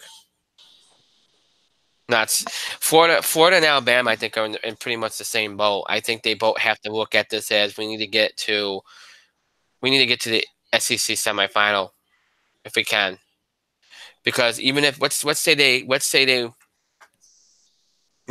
do it, let's say they lose before that, you might get yourself in a position to get in, but you're going to be knocked off the point by somebody else. Mm-hmm. That's just what's going to happen. So that's a pretty simple case right there. The American, Houston, and Cincinnati are both in. I think UCF is in. I really do. I'm not even going to talk about them. I think they're in. Temple, I think. Look, the only thing that they did was win a home game against Houston. Well, Temple's really easy. If Yeah, you beat UCF, you get to stay on the bubble. If you don't beat you're UCF, off. then you You're have off. to win the tournament. Yeah, Period. I think you're right. UCF's in. Yeah, UCF's in. You're right. No doubt. So I think you said it best for Tempo. That's as simple as that. So nothing else will have to be said. Well, no, because they're not in if they beat UCF. they get to stay on the bubble Right. if they do. Well, that's what I'm saying. They stay in the conversation if they win that game. If they don't, they're done. Mm-hmm. Because I don't see them winning that tournament, so they'll be done. Um, okay, Gonzaga, Nevada, and Buffalo, and Wofford is in regardless. We're talking about St. Mary's. I don't think so. Why is St. Mary's back on the schedule? I don't even know because other teams are making it easy. I actually think Utah State made a case this week with the whole thing with Nevada. I think that's if they can do something, if they can have a good week next week, I think Utah State might sneak in. I could see that now. I didn't think so a week ago, but beating Nevada might help them, especially if Nevada is highly regarded like they've been all year. Let's see, VCU. I think will probably get it, but they win again. You're assuming these teams. We're talking about teams now that if they win their conference tournament, we're not even going to worry about them. I mean, you talk about VCU, you talk about Belmont, St. Mary's ain't winning their conference tournament. We're not going to worry about Furman, Lipscomb. These teams that other people are talking about that have a case, even if they don't win their conference tournament. Most of them will probably win their conference tournament. Except So for I don't. St. Mary's. Yeah, except for St. Mary's and probably except for Utah State. I think Nevada will win that. But I think of all these teams, because you're looking at these teams that win their conferences, right? Their tournaments, right? Utah State won't. I think Utah State makes a case. I think Utah State might get in. Now, I think that Nevada one might get them in. And I think VCU could probably get in if they don't win their conference either. That's just my feeling. But all right, so Going back to St. Mary's real quick, I'm looking at their schedule, looking at everything. Here for them, they have no quality wins. Yeah, they don't have anything. They have an inflated 20-11 record as well as an inflated 11-5 conference record. Yeah. St. Mary's is a team that should be destined for the NIT tournament. They should be destined for the NIT. Oh, I agree. But hey, they might take St. Mary's anyways because they're 11-5 with nothing of substance. Right. But they're 11-5. Some games to look out for over the next week. Obviously, conference tournaments will start on the weekend and go into next week. As Mike knows, Monday night's usually a big night with all the small conference tournaments. Always a huge night. There some other big games though this week. Marquette, Seton Hall tomorrow, as well as LSU, Florida. Big games for Seton Hall and Florida as far as bubble teams go. Cincinnati, UCF on Thursday. Iowa, Wisconsin. SMU and Houston on Thursday. Let's see, is there anything on Friday? I don't see anything worth knowing. Oh, Minnesota, Maryland. That's important for Minnesota. And then Saturday, I'm only going to take you right up into Sunday because the conference tournament started on Monday. Tennessee, Auburn on Saturday. Your Wofford is actually the first. Is got a game on Saturday in the Southern Conference Men's Championship quarterfinals. So that'll be if you want to check that out. Villanova, Seton Hall. If Seton Hall wants to lock things up, there's a game for them. Florida, Kentucky. There's an opportunity for Florida. Texas Tech, Iowa State. Baylor, Kansas. Georgetown, Marquette. Big game for Georgetown, really. Louisville, Virginia. That should be fun. UCF, Temple. That's big. Of course, the big daddy of them all, Duke, Carolina. On Saturday, Oklahoma, Kansas State as well. Michigan State. So some good games on Saturday. That's pretty much the culmination Saturday of the season, really the regular season. And then Sunday, you got Houston, Cincinnati, and Wisconsin, Ohio State. And then, of course, some conference tournament action. And then they'll go into Monday when conference tournaments are the only games in town. So, yeah. And I see that Gonzaga will be playing at 9 o'clock p.m. on Monday night. Most definitely, that'll probably be St. Mary's Gonzaga. It's a semifinal game. That's usually how it works out. That's sometimes your championship too. It depends how it falls, but yeah, conference tournaments will kind of get underway big time on Saturday. And again, that regular season basically ends on Saturday. There's a couple games on Sunday, but it ends pretty much on Saturday. And then get conference tournaments, and then next week will obviously be huge. And then Monday night is usually, if you like like these one and done kind of bracket buster type NCAA tournament field type games. You'll love Monday night. Monday night's always fun with these small conferences playing for one bid. It's just great. Always a fun thing to watch. But yeah, so it should be this week and next week in college basketball, and obviously once the tournament starts, will be huge. So we're in it now. We're in the midst of it. March.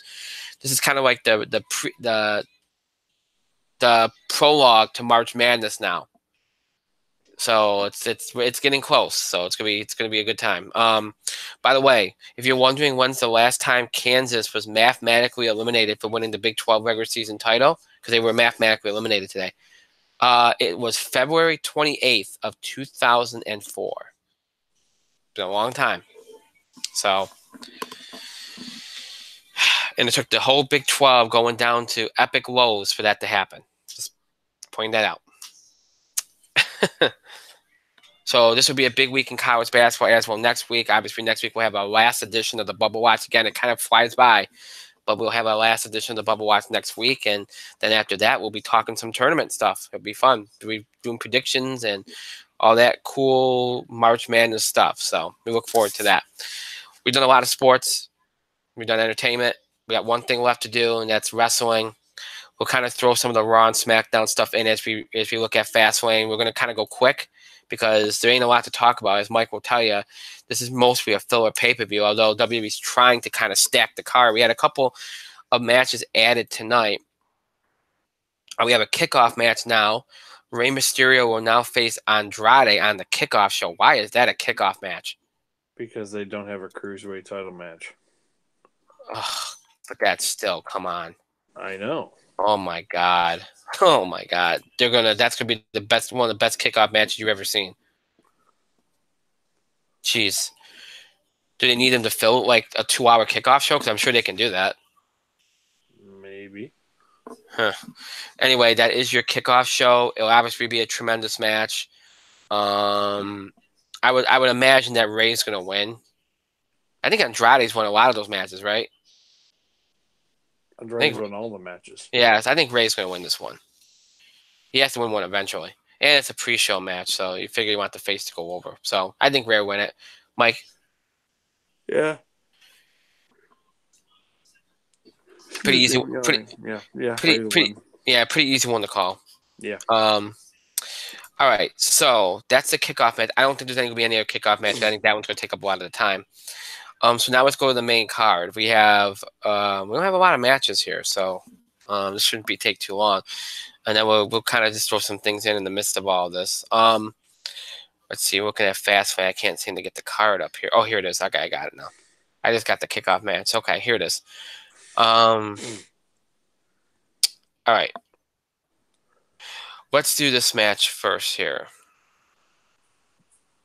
We have first the SmackDown Tag Team Championship match between the champion Usos and The Miz and Shane McMahon. Mike? Usos are going to win. Shane's going to turn on Miz. It's the time. It's the time. I think that's simple as that. They even had The Miz get the upper hand tonight. Yeah, I 100% agree with you. I think, they didn't do it last month. I think it's obvious. Shane's going to turn on Miz. Usos are going to retain. They move on to whatever match they're going to have, which is probably with the Hardys, I imagine. It'll be a fun match, but it won't last long because it's really about the storyline. So yeah, Usos to retain here. And probably Shane either hangs Miz out to dry or cost them or something, or Miz cost them or something like that. It'll be something along those lines. Raw Tag Team Champions, The Revival versus Aleister Black and Ricochet versus Chad Gable and Bobby Roode. Triple threat match. Oh. That's probably going to start the night. Probably. Because that's going to be a match that the crowd's going to go crazy. I am stunned that they put Aleister Black and Ricochet in this already. And Aleister Black and Ricochet have done nothing but beat teams, including the Revival. So I'm going to say this right now. I think they're winning. Because I think, you've heard all this talk about Vince wanting these NXT guys that they just brought up to, I want to add stars, right? And he's been putting them over in almost every match. I think they're winning. Sounds about right. I think the Revival, they gave it to them just to kind of shut them up. And I think they're kind of, their argument's going to be, well, we're trying to set this up for we're trying to get this division going, and we're trying to put people over, and I think that's going to be their justification. I don't think they'll pin the Revival. I think they'll pin Gable and Rude. It'll either be the only team it won't be will be Gable and Rude. The Revival could walk out as champions again. Right. But it could also be Black and Ricochet. I'm all right. I'm going to say the Revival retain here. I think they're going to save the big moment for WrestleMania. I just think no matter which way you look at it, Gable and Rude are being pinned. Yep. But that's gonna be a good match. It's gonna be a good match. And that's definitely gonna probably start tonight. That reads like a match that would start tonight. Yep. So, all right.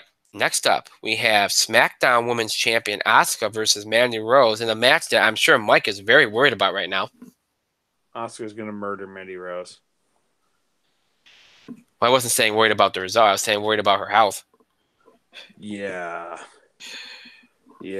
When Mandy Rose is having a little trouble doing a regular move that she does, apparently there was a miscommunication at White Plains last night, resulting in Asuka being dropped on her neck. Now, they checked her out for a concussion. They checked her out for any issues. Apparently, Asuka's all right. No harm, no foul.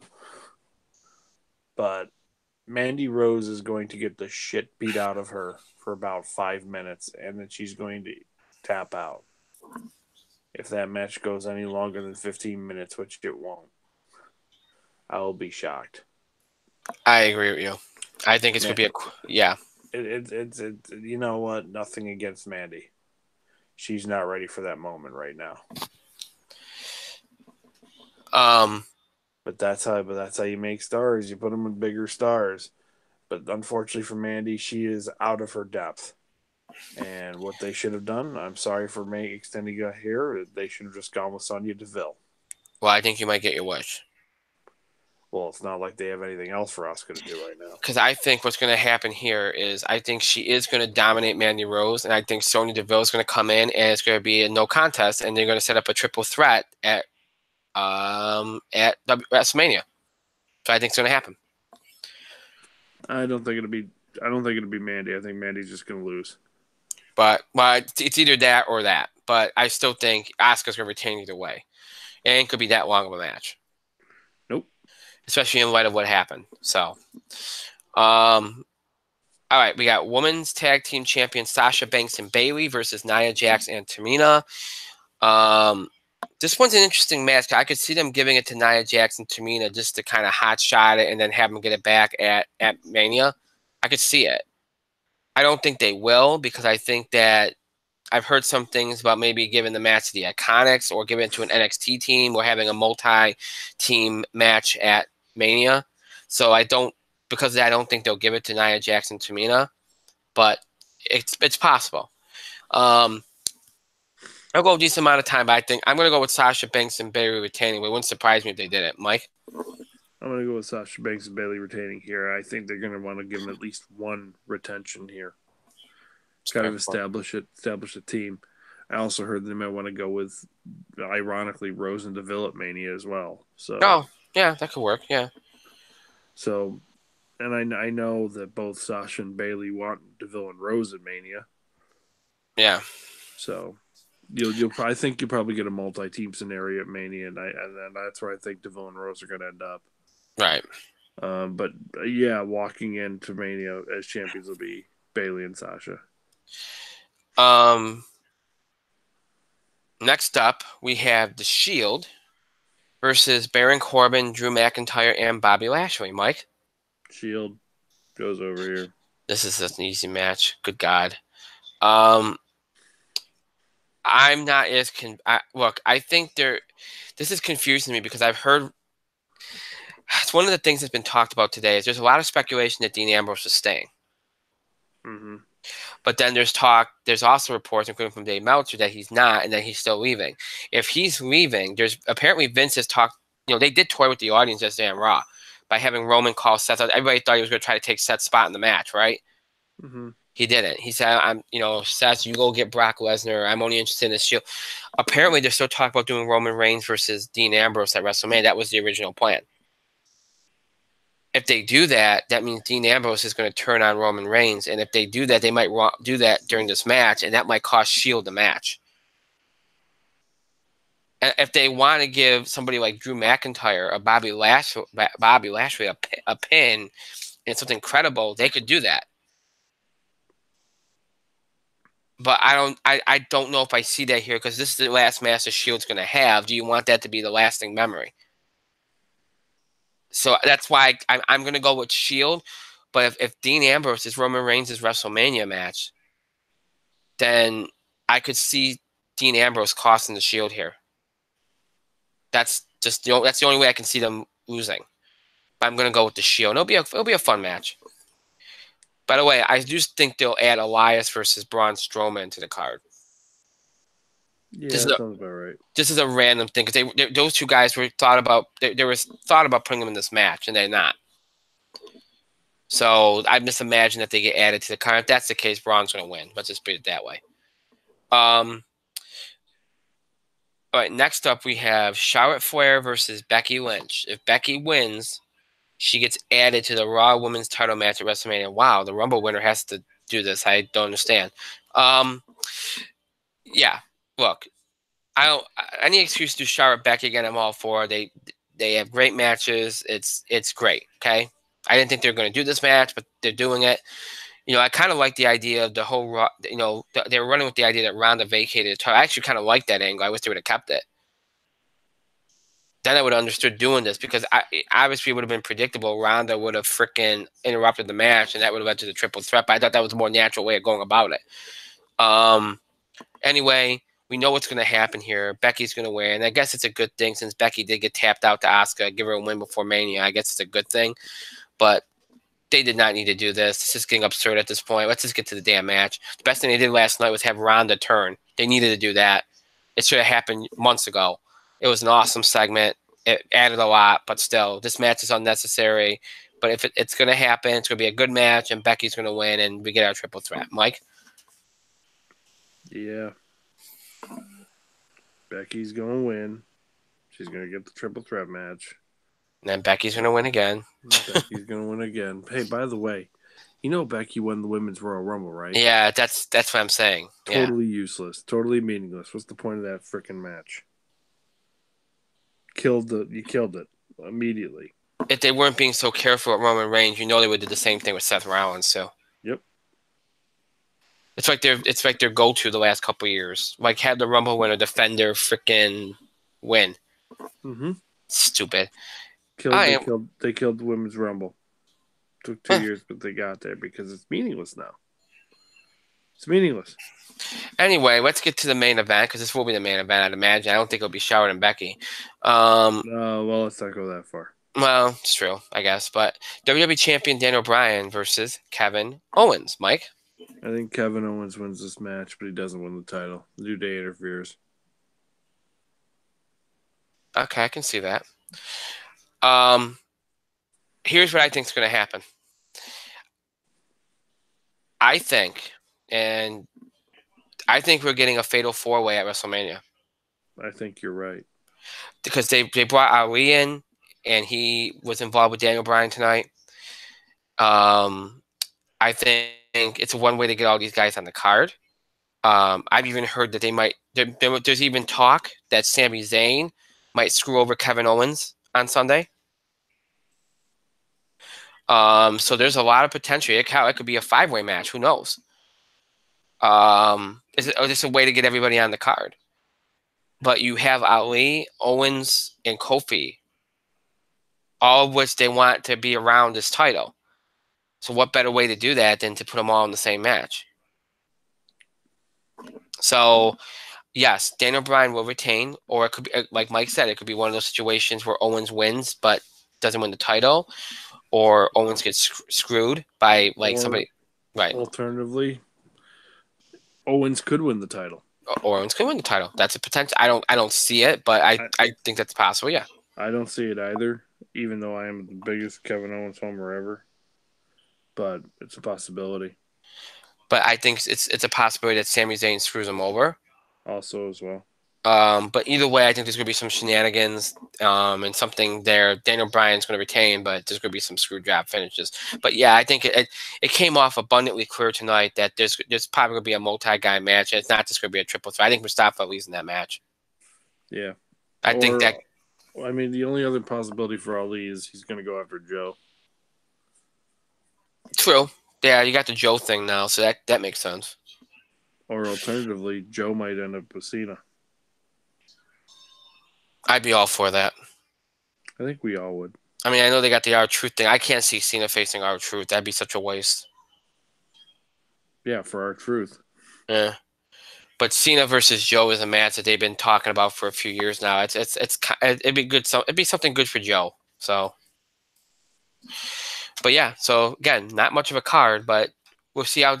I no doubt that some of these matches are going to help to set up WrestleMania, and I think by the time we get to next Tuesday, we're going to know our card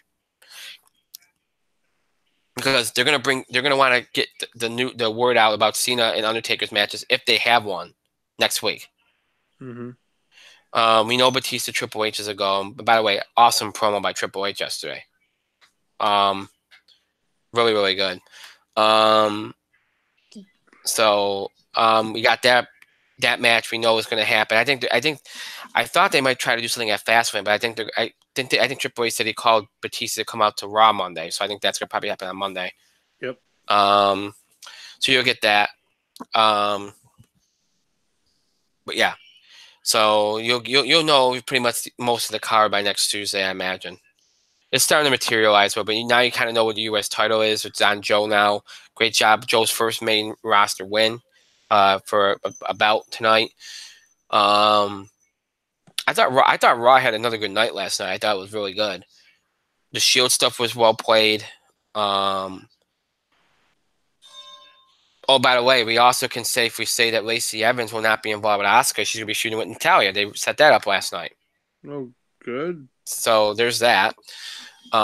Which I think is, look, if you got somebody that, is kind of green and needs some help, give her an attack. That's a good idea to do that. I thought that's kind of something they should have done with Mandy Rose.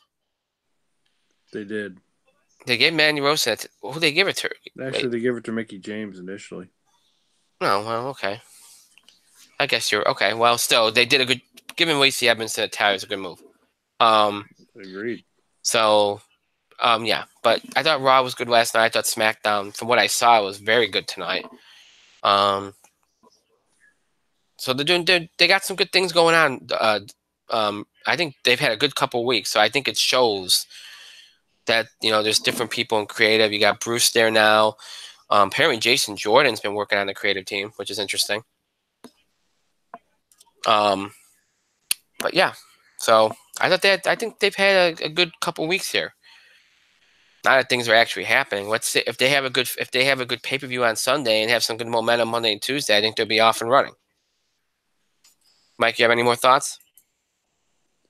They really do need a good pay-per-view, but other than that, nah. It's filler. It's exclusively filler.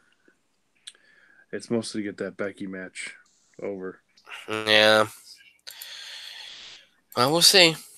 By the way, that had to be really surreal for Roman Reigns to be in Philly last night and get that pop. Right. Like, he's looking around like, wow. Like, this is how it feels in Philly? This is what it means to be cheered in Philly. Crazy. Good for him, though. That's good. Absolutely. There was a thing on the network last night. I didn't watch it, but I talked about his leukemia. I guess it's CML leukemia. Mm-hmm. And he explained why, he didn't look like, people thought he should look. And it was, I read some quotes, but I didn't watch the special. I want to, though, because it looks interesting. But he pretty much addressed all the, the issues that people were raising and that. So hopefully that gets people off the case of thinking that he faked it. He did not. No, there's no way that's the whole thing was ridiculous. But hopefully that gets people off his back about that. All right, so that's it. We did everything. We are done for the night. As always, the show might be over. It's not me have to stop interacting and contributing to our show. Continue to have your voice heard. Send us your questions about the show, the scheduling of the show, topic ideas, or breaking news items. Rated sports, entertainment, and wrestling that you want us to cover. Questions about the show and the scheduling. Again, reactions, comments, opinions, and things we talk about in the show. Any things you can do by email, Facebook, and Twitter. You can email us at itspotlight401@gmail.com. You can also follow us and tweet us at itspotlight401. Remember to use the hashtag #ITSpotlight411 for anything you tweet regarding our show. And as always, also you can find us on Facebook. Just search for In the Spotlight 411 on Facebook, and then make sure that you like our fan page. Once you find it, once you're on it, so you can interact with us, know what's going on with the show, and all of that important, fun, amazing stuff. Again, follow us on social media on Facebook and Twitter so you can keep up to date on things and know what's going on, interact with us. Again, follow us on Facebook, follow us on Twitter. On Twitter at ITSpotlight411, and on Facebook, search for In the Spotlight 411. If you'd like to keep up with the show, look back at past episodes. You have two ways in which to do that. You can either stream us anytime on YouTube. Just search for In the Spotlight 411. When you do, you'll be taken to our show page on YouTube. You'll find every episode that we ever produced for YouTube. It's every episode from mid-October 2015 all to tonight's current episode. Those episodes are available for you to stream anytime you want. Just head over to YouTube and search for In the Spotlight 411. If streaming's not your thing, maybe prefer to listen to us on the go. Or you want to listen to, or you're interested in older episodes of the show. If any of that applies to you, check us out on our main host sites, Podbean and iTunes. Just search In the Spotlight 411. And when you do, you'll be taken to our show page. Where you'll find every episode ever produced in the over 8 years been doing the show. So every episode from our original Blog Talk Radio run, every episode from our talk show run, every episode from our current YouTube run that's mid-October 2015 right up to tonight's current episode. Every episode we've ever done, starting with, again, our first episode all the way up to tonight's most recent episode. All those episodes available for you in audio format for your convenience. Even our YouTube episodes transfer into audio format for your convenience. Every episode we've ever done in order from the most recent, that being tonight's, way back to the oldest in October 2010. You can listen to those episodes anytime, on the go. Whatever you want to listen to them, you can listen to them. Maybe you're a long-time fan, want to check out an old episode, or a new fan, want to check an episode like that for the first time, or just keeping up with current episodes, missing an episode, whatever the case may be. You can do all that and more on Podbean and iTunes. To search In the Spotlight 411 on Google Plus, YouTube, Podbean, and iTunes. Your ways to keep with the show and look back at classic episodes. Search for In the Spotlight 411. I want to thank Mike for being here tonight. Thank you, Mike. It is time for bed. Thank myself for another great show. I did it. I made it through with my voice and everything. That's awesome. Thank you. So I pat myself on my back. Great show. And, of course, thank all of you for your continued support and contributions to the show. Thank you so much for watching. To those that will be watching, listening to this later in archive, thank you to you as well. Got some mail here. People were asking me why I didn't talk about Sonny Gray. I could have added him to that player segment as well. Too easy. That's all I'm going to say. Didn't want to go all Yankee fanboy on all of you. Maybe I'll talk about that at some point. Maybe I'll make a note of it. But maybe I'll talk about it next week. I just didn't want to go crazy and have a rant and then not have a voice, because I would have ranted about that. So, but yeah, maybe next week. All right, so that's it for this week. Again, there will be no show on Thursday. And remember, this entire month of March, only one show on Tuesdays. Every Tuesday in March will be our only show of the week. Okay, there will be no Thursday shows the entire month of March. So our next show after tonight will be next Tuesday. And that will be the case for the entire month. Only Tuesday shows. So please keep that in mind. One show a week through the month of March. So we will not talk to you again on Thursday. Our next show will be 1 week from tonight. That will be March the 12th. Yeah, the 12th. Next show, next Tuesday, March the 12th, broadcasting and streaming live here on YouTube at 10 o'clock from Eastern Time. We'll have our last Bracket Bugle Bubble Watch segment of the season. We'll talk all the other big sports headlines we have to talk about. We'll talk WWE Fastlane and all the Raw and SmackDown highlights and the build-up to WrestleMania. And any other things we have to talk about, we'll talk about. Entertainment, box office beat, and entertainment stuff we have to talk about. All that will be on next Tuesday's show. It'll be another full show. Make sure that you're tuned in. So until next week, have a great rest of your week, a great weekend, and a great start to your week. Next week, we'll see you back here 1 week from tonight on Tuesday, March the 12th. Broadcasting and streaming live here on YouTube at 10 o'clock p.m. Eastern Time. Until then, stay safe, everyone. Have a good night.